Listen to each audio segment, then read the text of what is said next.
Saya bekerja di Taska. Kanak-kanak umur 2 hingga 4 tahun. Dan sudah makan makanan dewasa.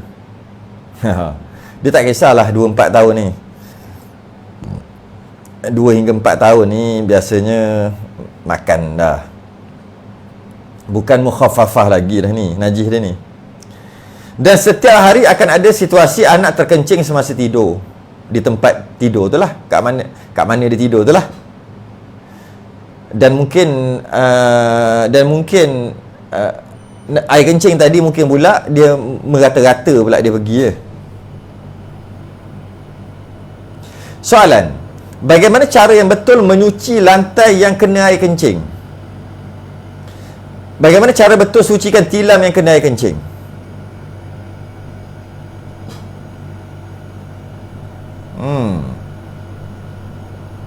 Okay, ni soalan yang pertama.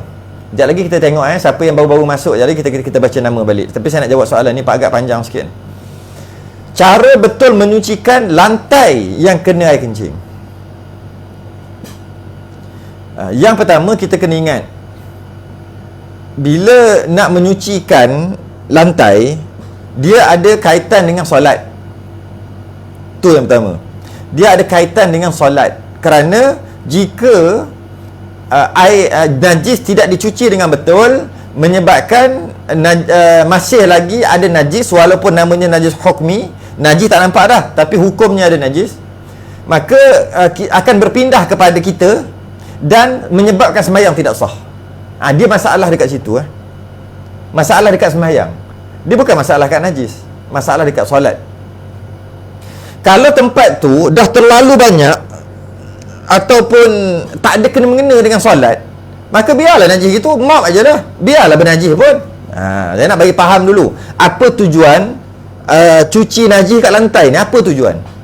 Kalau contoh dekat kedai makan, ada kedai makan yang kena buka slipper. Ada kedai makan yang kena buka slipper. Okay. Kadang-kadang lantai kedai makan tadi tu jatuh darah, mungkinlah ada najis lah. Dan orang tuan kedai cuma mop. Ada masalah ke? Tak ada masalah. Tapi lantai tu tetap bernajis juga. Kenapa tak ada masalah? Kerana dia tak ada kena-mengena dengan sembahyang lantai situ. Tu bukan masjid, tu bukan surau, itu bukan tempat sembahyang. Jadi tak ada kena-mengena. Biar je lah, mop aja lagi tu. Walaupun lantai dia bernajis. Itu nombor satu. Tak ada masalah? Tak ada masalah. Di rumah kita pun tak ada masalah kalau lantai bernajis. Jika bukan tempat sembahyang kat situ. Dan tempat tu kita tak sembahyang. Kita kalau sembahyang, ataupun kita kalau nak sembahyang, kita masuk toilet, kita ambil wuduk dan kita pakai selipar untuk keluar. Dan kita sembahyang nanti di atas sejadah. Biarlah najis dekat lantai pun. Itu yang pertama. Bila kita kata menyucikan lantai, sebab dia ada kena-mengena dengan nak sembahyang nanti takut tak sah kerana ada najis hukmi lagi. Penyucian najis tak betul menyebabkan sembahyang tidak sah. Dia kat situ. Kalau tak ada orang sembahyang dalam taskar tu, biarlah najis tu, mop ajalah. Saya nak bagi faham tu dulu. Mop je, tak payah cuci. Maksudnya tak payah cuci secara penyucian syarak. Mop gitu je. Walaupun semakin besar najis itu sekalipun, biar je. Janji bau harum, maksudnya spray elok-elok, letak sabun elok-elok, biar. Walaupun lantai tu memang sebenarnya bernajis. Sebab najis yang kita panggil najis hukmi.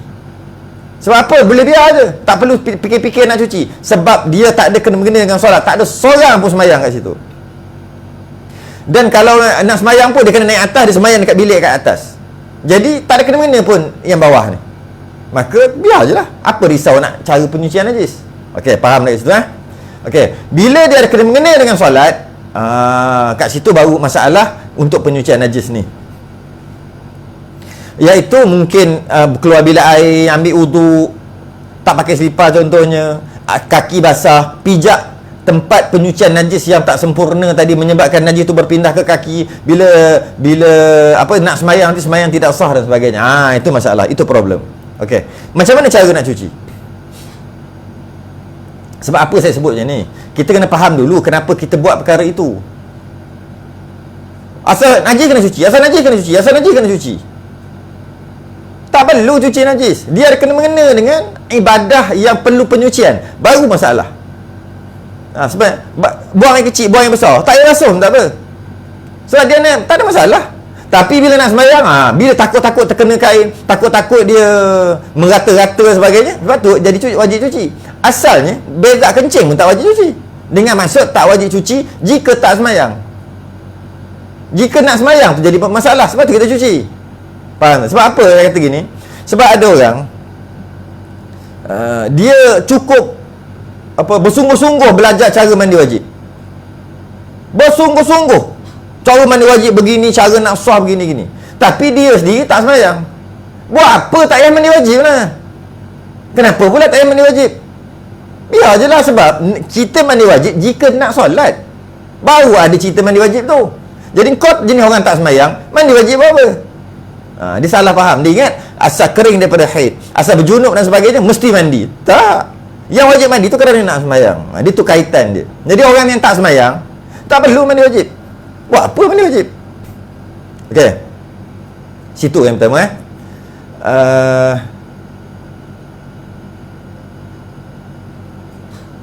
itu yang pertama. Okey. Jadi macam mana cara yang betul? Sebab dia kena dengan solat ni. Cara yang betul adalah yang pertama, buang ain dulu. Kalau dia kata amalan dia sekarang, bila anak terkencing, lap pakai tisu dulu. Ya, tisu kering. Tisu basah pun boleh. Cuma dia makin besar, tisu kering. Kemudian mop basah. Yang ni yang silap sikit. Kemudian tuangkan air atasnya. Mop basah sekali lagi sekali. Guna mop lain. Betul ke cara ni? Betul, tapi menyusahkan. Nampak menyusahkan sampai kena guna 2 mop. Dia bukan gitu. Cara yang lebih mudah. Kalau nak pakai cara ni pun boleh.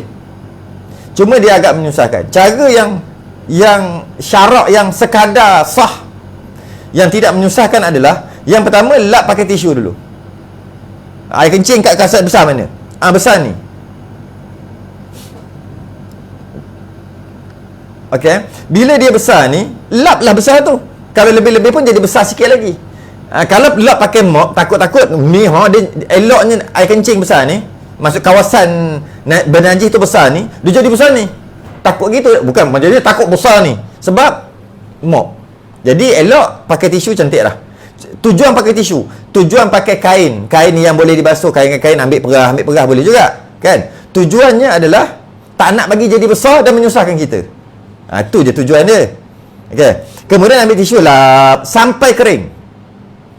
Kering tu maksud tak ada air mengalir dah. Okey. Lembat-lembat tu memang ada. Maksud kering tu sampai air tu dah tak ada. Lepas pada tu